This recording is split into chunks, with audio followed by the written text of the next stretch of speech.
Bueno, lo importante es recordar que una de las principales causas de problemas de salud durante el verano es la deshidratación. Importante es la hidratación durante todo el día, a pesar de que uno no tenga sed, beber agua constantemente, sobre todo si uno está expuesto a calores más extremos, a ejercicio. Entonces, frente a ejercicio, por ejemplo, beber agua o líquidos cada 30 minutos, no exponerse al sol durante las horas de mayor calor. En Chile, principalmente en época de verano, entre las 11 de la mañana y las 4 de la tarde son las horas del pic de sol. Y una de las cosas importantes, si uno tiene que salir obligadamente o si está de vacaciones, usar bloqueador solar. El bloqueador solar, idealmente al menos factor 30, idealmente factor 50, y uno tiene que estar colocándose bloqueador cada cierto tiempo, cada 3 horas, o si uno, por ejemplo, se mete a la piscina, si se va a la playa, ¿cierto? Cada vez que uno salga del agua, secarse la piel y volver a colocarse el bloqueador solar. Lo que pasa es que las personas mayores lo que tienen es que regulan de manera distinta o un poquito más deficiente el control de temperatura de manera fisiológica. Los adultos mayores también son malos para beber líquido, entonces uno debiera estar permanentemente ofreciéndoles líquido o aportándoles fruta fresca, gelatina, ese tipo de cosas, porque en sí ellos son malos para la ingesta de líquido como tal. Entonces las personas que están al cuidado, ya sea familiares o cuidadores, tienen que preocuparse de estar constantemente dándole, aunque sean pequeñas cantidades, pero estar reforzando la ingesta de líquido. O sea, lo principal primero es ver si es que hay signos de alarma. O sea, signos de alerta son principalmente dolor de cabeza, náusea, vómito, confusión. Entonces lo primero es la persona tiene que colocarse en un lugar fresco, beber abundante líquido, colocarse, ¿cierto?, sobre el agua fría, toallas o compresas frías en la piel. Si a pesar de eso los síntomas persisten, insisto, náusea, confusión, dolor de cabeza intenso, dirigirse a un servicio de urgencia. Bueno, hay que separar las cosas. Por ejemplo, con el tema de los insectos, los mosquitos, uno tiene que tener cuidado con el tema de las aguas, o sea, no acumular agua, o si uno está, por ejemplo, cerca de un estanque, de un río o de alguna fuente de agua donde están los huevos de mosquito, y que por eso en la noche principalmente o al amanecer son cuando ellos hacen de las suyas, uno debiera tener protección en las ventanas, por ejemplo, en los niños chiquititos, ojalá en los coches o en el lugar donde uno los tenga, tener mallas de protección contra los mosquitos, usar repelente. El repelente tiene ciertas especificaciones que uno debiera tener un DIT, que es DEET, al menos de 30%, y uno debiera estar permanentemente también repasando el repelente cada 6 horas, o si uno está expuesto a un lugar donde hay muchos mosquitos, cada 4 horas. Ahora, el tema de los ratones es un tema aparte. Si uno está en una zona de camping, que principalmente uno tiene que recordar que de la zona centro-sur es donde el anta es una de las cosas que son de mayor riesgo en las zonas de camping.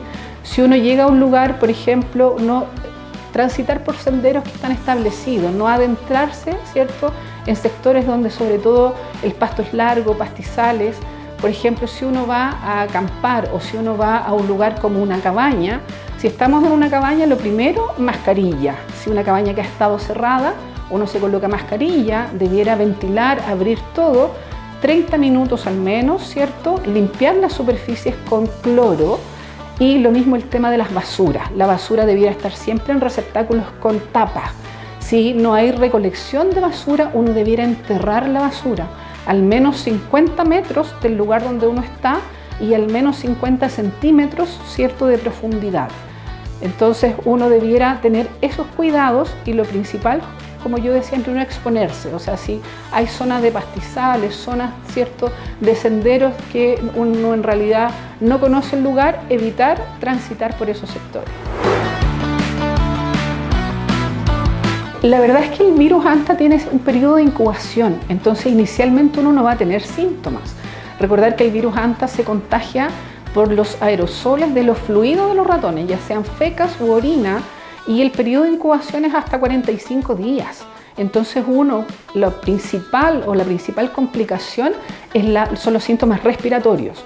uno inicialmente puede tener una sensación como estado gripal, dolor muscular, dolor de cabeza, quizá un poco de fiebre, no necesariamente, pero la principal complicación es la dificultad respiratoria, que eso más bien uno tiene el antecedente de haber estado expuesto y uno puede tener 1 o 2 meses, ¿cierto? El antecedente de haber hecho camping 2 meses atrás. O sea, como decía, el virus tiene un periodo de incubación, entonces inicialmente yo no voy a tener síntomas, sino que los voy a presentar a posterior.